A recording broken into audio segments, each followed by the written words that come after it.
You now join me in the studio. By studio, I mean my cupboard, festooned with bedsheets in order to acoustically treat the environment, because the Gina G news must be carried out under these conditions. Obviously, if I had to do some on-the-street Gina G news reporting, and I will, if needed, travel to bring you the Gina G news. Obviously, I can't travel now with the corona situation, but I mean generally speaking. And people are thinking, what, are you going to be able to do this when the gigs begin again, when the festivals are back? You know, you've got comedy gigs, you've got music gigs. I mean, look, I've found my calling. If that means a Young'uns gig has to be cancelled here and there, or I can't make a festival, I can't do a comedy gig, then those sacrifices have to be made. Anyway, I'm going to play the Gina G news jingle very shortly, which of course is a mashup between Gina G's Ooh Ah Just a Little Bit and the BBC News jingle. But it appears that the BBC News jingle has gone viral over the last couple of days when the BBC North West TV weather presenter, Owen Wynne-Evans, decided at the end of his weather bulletin, which he was doing from home, he had a drum kit set up and he decided to play the drums over the BBC News jingle. And that led the folk musician and a good friend of mine, regular on the Young'uns podcast, Kieran Algar, to play the fiddle over the top of the drumming weatherman. So now you've got the BBC News jingle, the weatherman's drums, and Kieran's fiddle over the top. That's the forecast. Stay safe,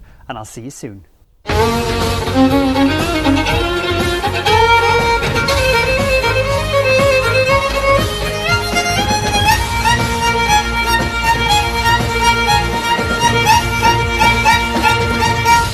And then this video from Kieran caught the attention of BBC News, and Kieran today was on the BBC News channel talking about this video, and fair play to Kieran. But what I will say is, if it comes to the bastardisation of the BBC News jingle, then surely the BBC News need to be talking to me. The BBC News jingle with Gina G. So I'm waiting for the call. I think the BBC News team probably aren't going to cover me and the Gina G News because they're upset that when it comes to Gina G News, they are not the official resource. If something happens in the world of Gina G, no one's going to come to them first. They're going to come to David Eagle. They're going to come to The Eagle is Stranded. And that has happened, my friends. This is no ordinary Gina G News update. Something momentous has occurred. And I'm going to tell you all about that once we've heard the Gina G News jingle.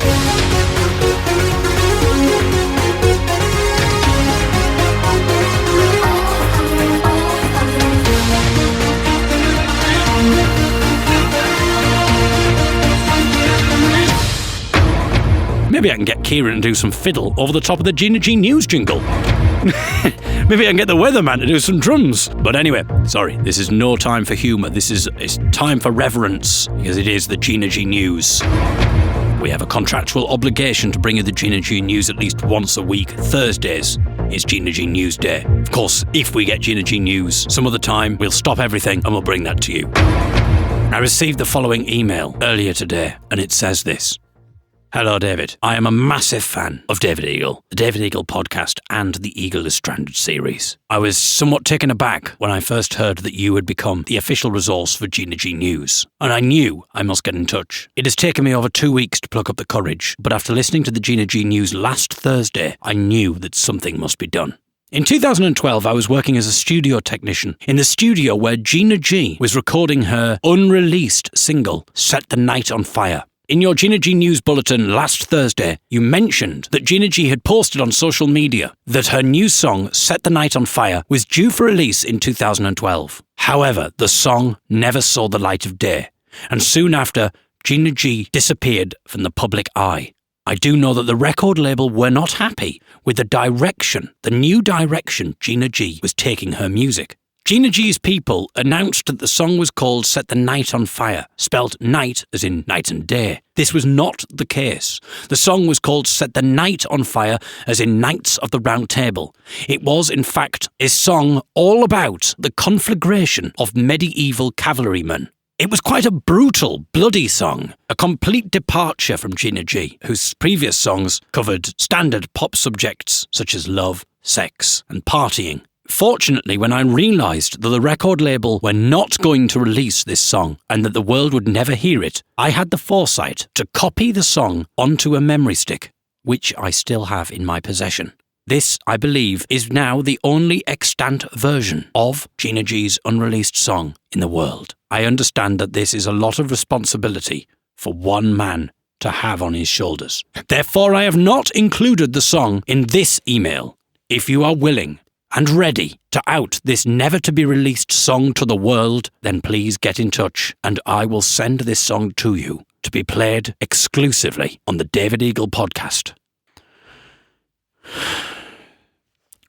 Well, thank you. It is a big responsibility. I've done a lot of soul-searching. Have I got license to do this? I mean, the letter goes on to say that Gina G was crushed when the record label refused to release this song. And that's why she disappeared. And presumably she doesn't have a copy of this song, so she can't release it. This person has the only copy of this song by Gina G. And they're doing the right thing by getting in touch with me. Who am I to say no? This is too big a fish for me to fry. I have to do this.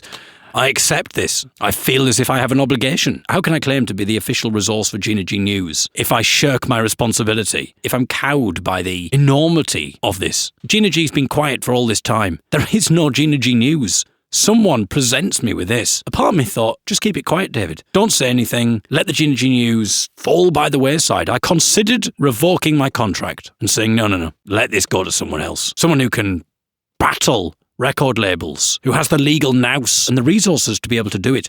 But by God, I'll do it. I'm not going to be cowed by these labels. When it comes to Gina G, no one's going to tell me what I can and can't do. So if any legal people want to start a fight, bring it on. But I'm ready for this fight. Next week on the Gina G News, the unreleased song from Gina G that the world thought it would never hear, embargoed by Gina G's record label. Thank you very much to that anonymous person for getting in touch, risking themselves for the greater good. This is David Eagle reporting for the official Gina G News.